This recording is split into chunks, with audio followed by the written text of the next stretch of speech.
王太你好，晚上好。哎，晚上好。今天我想跟你聊一个为什么生活在大马有这么一个独特的优势，恐怕是我们自己也是生活着才想到的，应该也是没有人提到过的，但我觉得是真实的。我想跟你探讨，也想和大家分享，但是我笑不出来，今天跟你打招呼。我也笑不出来，而且我觉得你这样说的话，很多人又会说我们是马吹了，因为他们会说只不过是没有爆出问题来。我想过这个问题，不过我转念一想，我们有过亲身经历，扪心自问，是不是符合我们的两条简单的原则：个人的、真实的。如果是这样的话，我就想要去分享。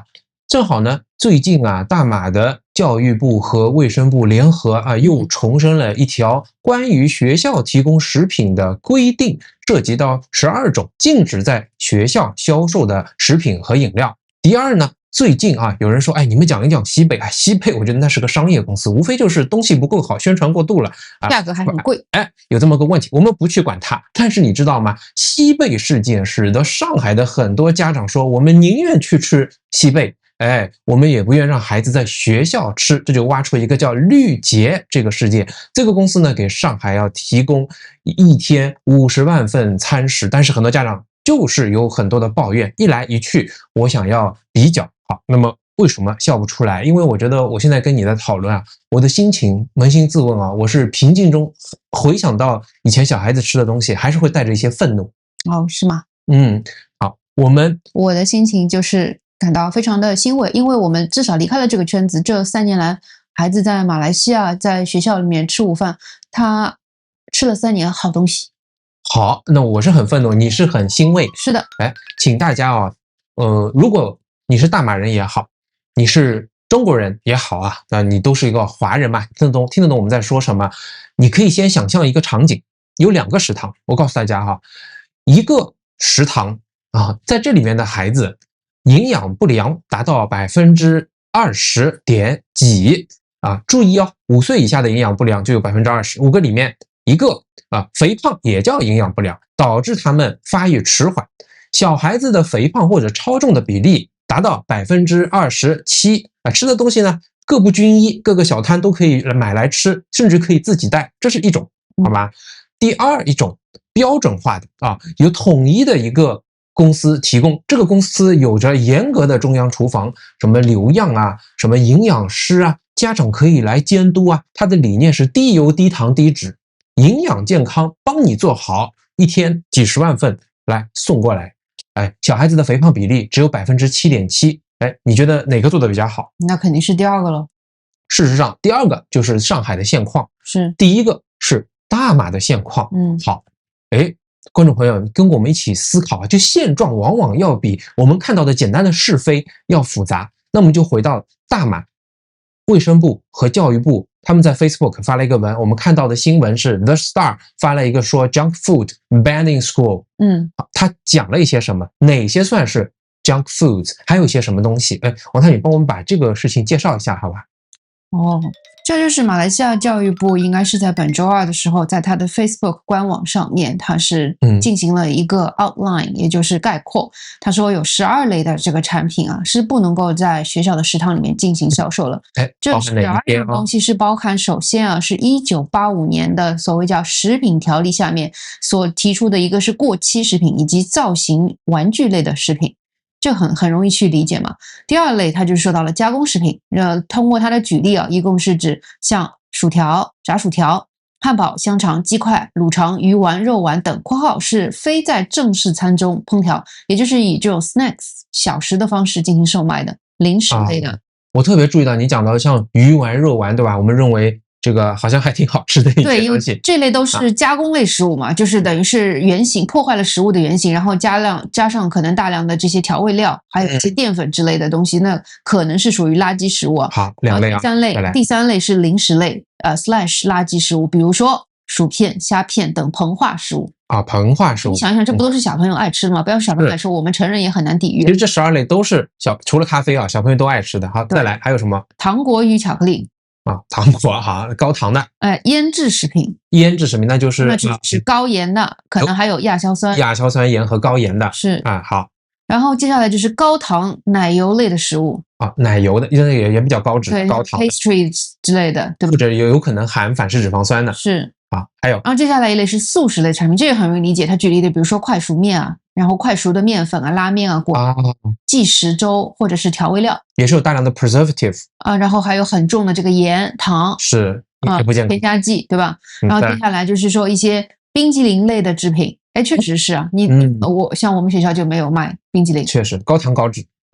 然后接下来是含糖饮料与这个加料的饮料，比如说果汁饮料、香味奶精、香味糖浆、奶精3合1粉，还有奶油这一类东西啊，糖还有各种糖精、添加剂、各种色素啊。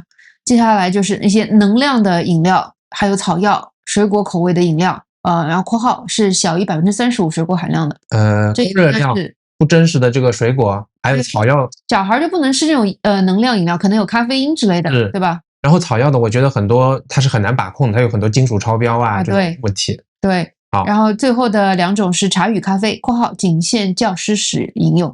茶和咖啡。对，好的。还有最后一类就是含酒精食品及饮料那是本来就不行啊。对，那还有清真的问题。我看到这个以后，吸引我的第一条，他说就是包含了1985年的一些学校食品规范里面提到的一些东西。对，所以我们俩都搜索了，我们了解到大马对学生的呵护从1980年代就开始了。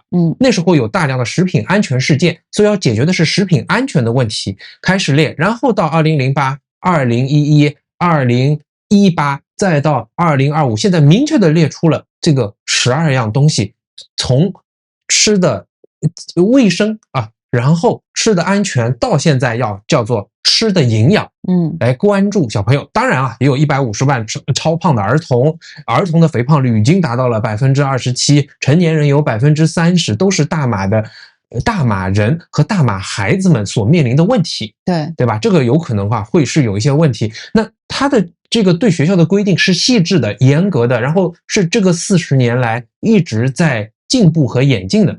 对，我不知道你看到这些新闻，你怎么样想啊？我们就回到大马的这个规定啊。我觉得首先学校不能卖这个东西是完全可以理解，然后第二个你要知道一个现实状况，就是人家学校从来不像我们上海的中小学是不允许自带食物到学校里面去吃午饭的呀。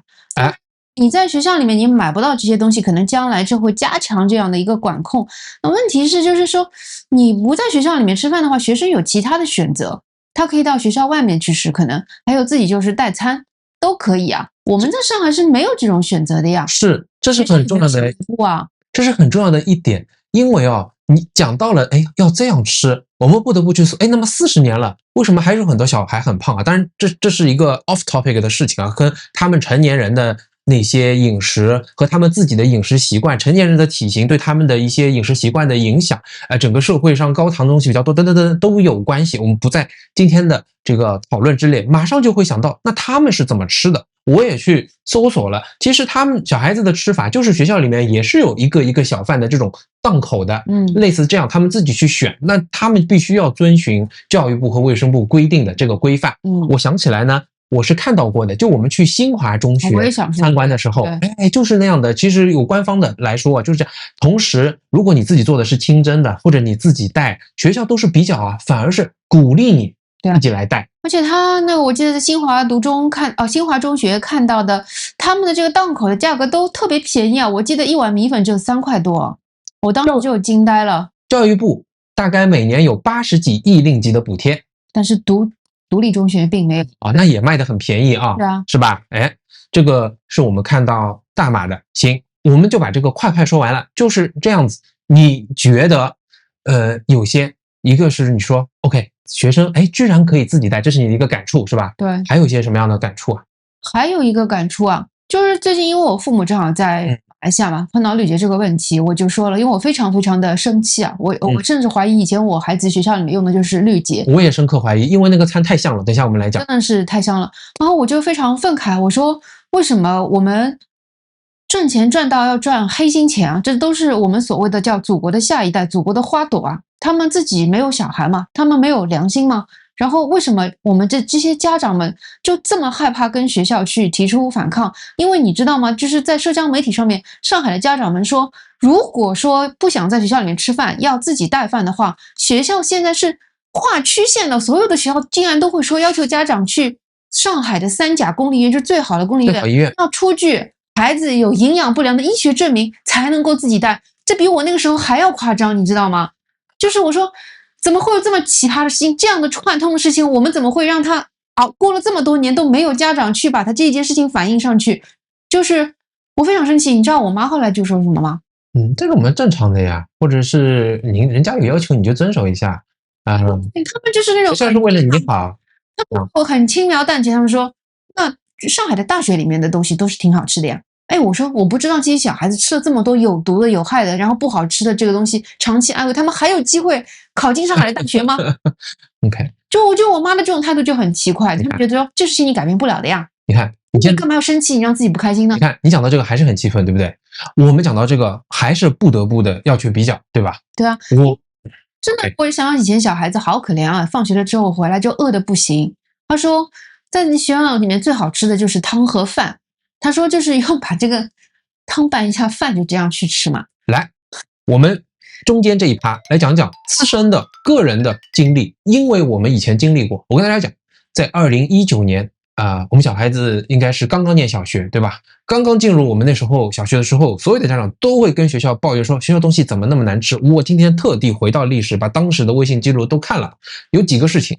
第一，2019年1月份，我亲自作为家长的代表，我去学校看，让我很寒心，因为那是冬天1月份，小孩子吃的东西都不够热，小孩子跑到食堂的时候，那个都是保温着的，凉凉的，甚至于我不说冰，那也是冷。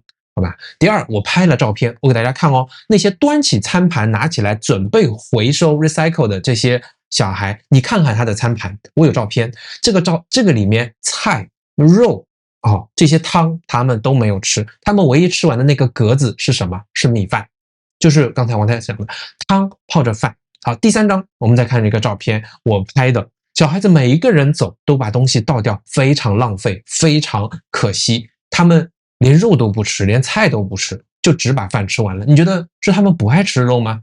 是他们笨吗？是他们挑食吗？就是这个东西非常非常难吃。然后大家再看看这个菜色和现在绿捷事件，我们等下来说这个是一个什么事件，是不是一样的菜，高淀粉，多油炸，量很小是冷的。再来一个事情，我还看到又是2019年，大概过了几个月。王太很热心，在我们同学的家长群里面说，学校的食堂的质量非常差，听说有一些小孩子吃了以后，昨天这个生病了，腹泻了，呕吐了。你看，不用等到2025年，现在家长在抱怨，那时候就有了。然后王太，你可能我不知道你还记得吗？我看了那个群，接龙完以后，一个班级，8个孩子，都说呕吐、发烧，然后腹泻，对，去了医院。没有下文了。对，好，再来一个事情，第4个事情，等到10月份还是不甘心，我去找当时的年级主任，我说什么老师啊，这个事情还是希望学校解决啊，马上要端午了。这个老师不冷不热的跟我来了一句说，快乐都是自找的，然后说端午快乐，那应该是5月份啊，所以他的意思就是说，你不快乐是你的问题。那确实对吧？你没有一种寻找快乐的能力，对，隐含的就是说我是没有问题的。第3，闭嘴 ，shut up， 不要抱怨。对不起，我今天做不到理性客观。讲到一个关心小孩子的人，我觉得就是很激动的这样的事情。对，我记得有个我们小孩回来说他很喜欢某一个老师，我说为什么呢？他说因为老师他在减肥，他的教师餐他都不要吃，就把他教师餐的东西都分给我们。我当时就大吃一惊，我说老师分给你们不是跟你们吃一样的东西？他说不是哦，老师的餐食都是他们学校食堂现做的，很好吃的。对，我说一盒盒饭我分给全班40几个学生这样吃哦，对，人家吃的很开心哦，我真心里觉得很心酸。我记得这就是第5个事情，老师一说今天我这个不吃，来给大家吃，他告诉我们的原话是几10个小孩上去抢。对。然后第6个事情，到后面实在不好吃，小孩子比方说像 Wilson 要自己带那种牛肉酱去拌那些东西和饭带到学校，自己甚至有其他小孩子口味重一点会带老干妈到学校里面去。第7个事情，等到后来 Wilson 2022年不想上学了，其中很大的一个原因之一就是觉得东西不好吃。那他对食物有品味，他喜欢吃美食好吃的东西，是他的错吗？他想吃的营养一点，可他学校的东西吃的这个非常糟糕，对吧？上海话就叫一泡污，上海话就是说一坨屎 like a shit， 就是这个意思，这个 exactly 只能用这个东西来形容。所以这就是让我们去比较和感慨。 OK， 还没有闭环。那么为什么又讲到大马来是一个隐秘的好处？答案接近了，你不要急。对不起，我前面还要再插一句，我觉得更过分的是我们家长面对这样是连年反应，不是这样像就是很 shit， 就是糊弄人的这种糊弄餐，老师都不吃的，老师是另开炉灶吃的这个现炒的热炒的这个餐的情况下，我们所谓的家委会干了什么好事呢？原来学校的餐食是12块人民币一餐的，他们说为了激励这个食堂能够做得更好，硬生生的把这个12块主动要求加到22块人民币啊！6年前没有任何变化的，像纸一样的，多了一罐都是糖的酸奶，全是糖的酸，常温酸奶根本就不是叫酸奶，叫酸奶风味饮品的甜的要死的甜饮料。然后还有maybe一根香蕉来解决这样的问题，吃一次水果。这是第8个事情。第9个事情，我们可以接着说，每年都有学生到校长到年级组长跟班主任非常客气的，但是前赴后继的每年都有人去反映说真不好吃啊，又拉肚子啦，怎么是冷的呀，吃不到营养的东西。学校每一年都能把这个东西给挡下来，每一年都说你们不要再闹了，会发动各种力量，这是我们自己的事情。好，我们刚说了，那为什么我们觉得到大马是有优势的？这事情还没有闭环。我们再来看最近正好发生的上海绿节。王太，你们说说看，这个事情的起因好像是和发臭的虾有关系。是，这个太恐怖。就前几天9月份的时候，对，就上个礼拜的时候，就很多的家长在社交媒体反映说，那一天在学校里面吃饭孩子们都没有吃到饭，因为说好像当天的虾仁不新鲜，学校紧急收回，所以就发了几个小面包给学生们作为这个一餐的这个取代。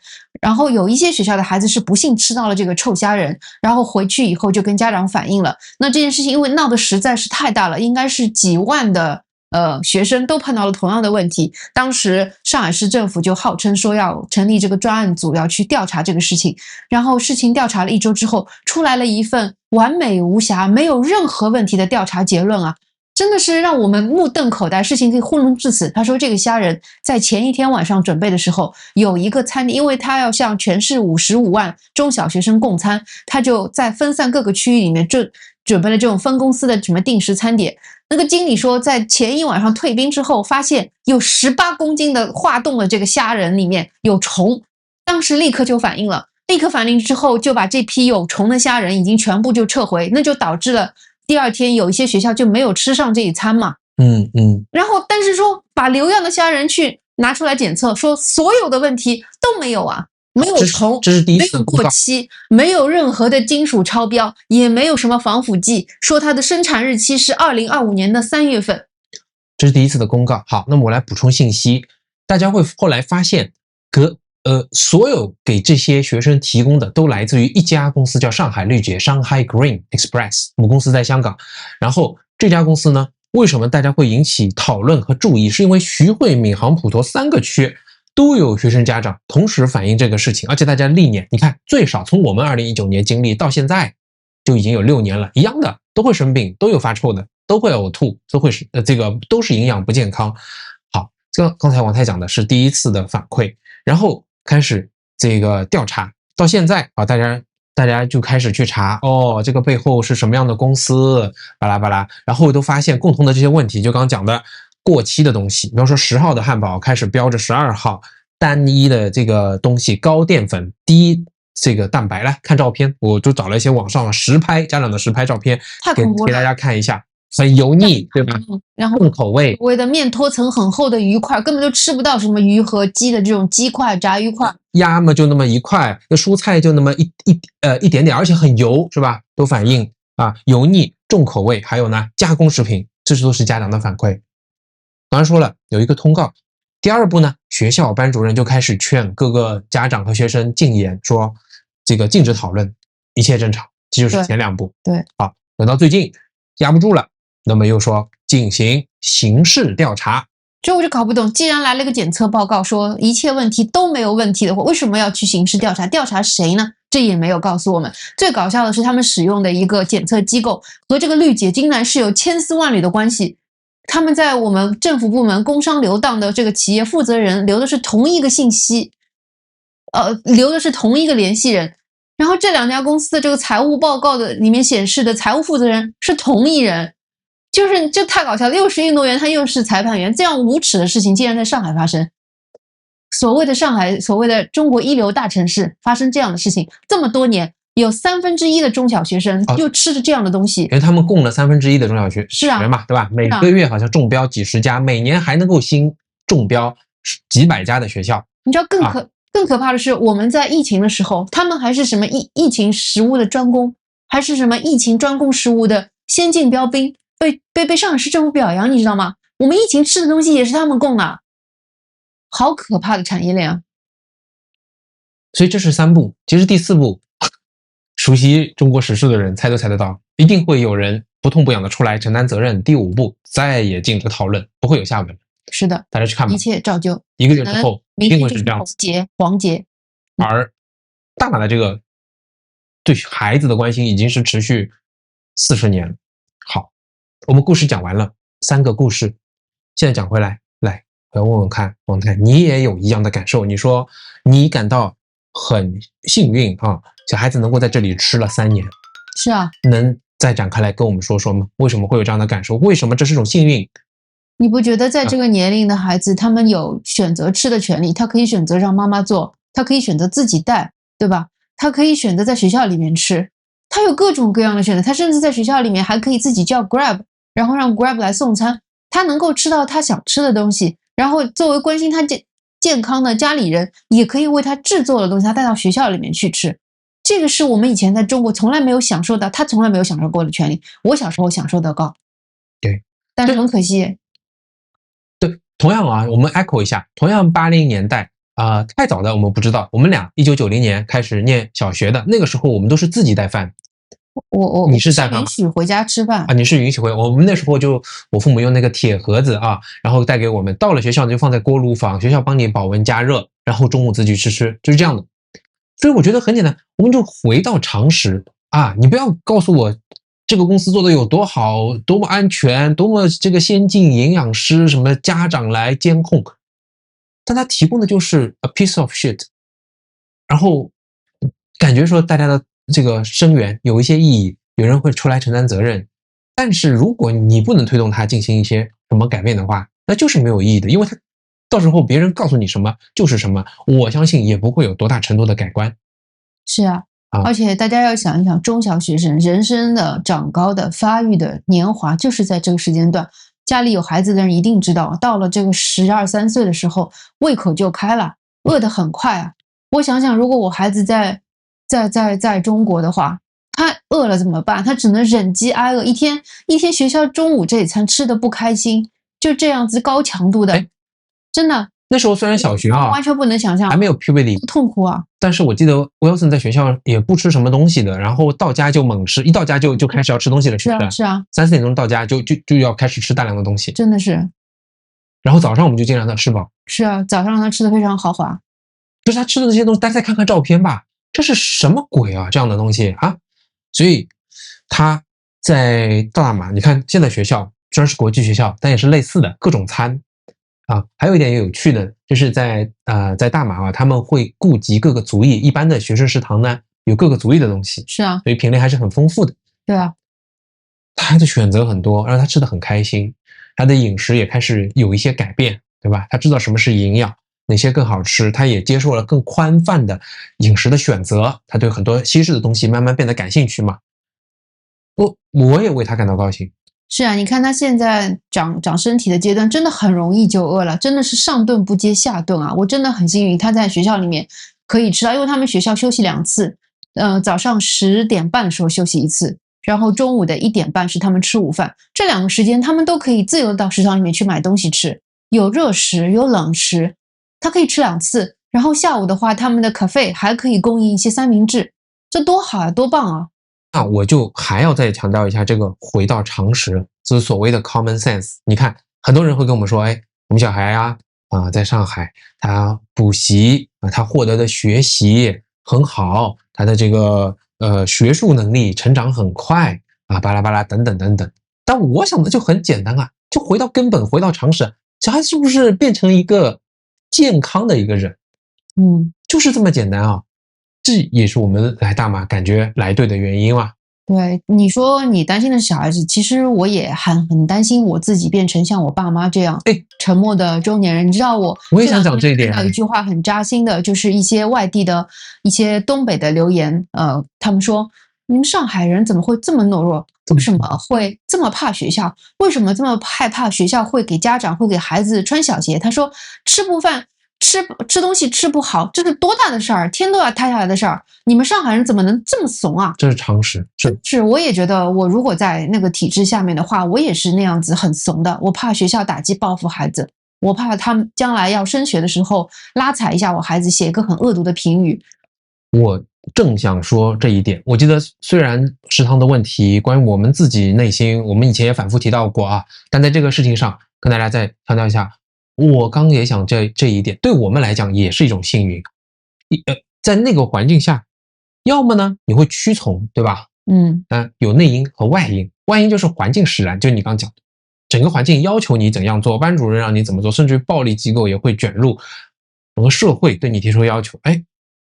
这是一种。但第二种呢，就是你变着变着，就像那个大象，小时候你用绳去拴着它，它走不动，所以它不离开这个桩子。它长大了以后，你也拿一个小小的绳子拴在他那个柱子上，他还是不愿意动。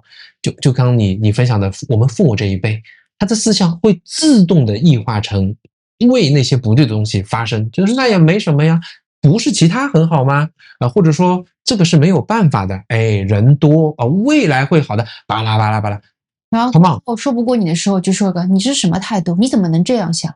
然后会让你觉得很内疚，这是很恐怖的一种 gaslighting。PUA 控制你就是这样子，我们不能变成那样子的人，我们小孩不能够变成那样子的，将来的变成未来的麻木的人。所以今天我们就分享了3个故事，讲了3个有机会变成更正常的人，就我们家3个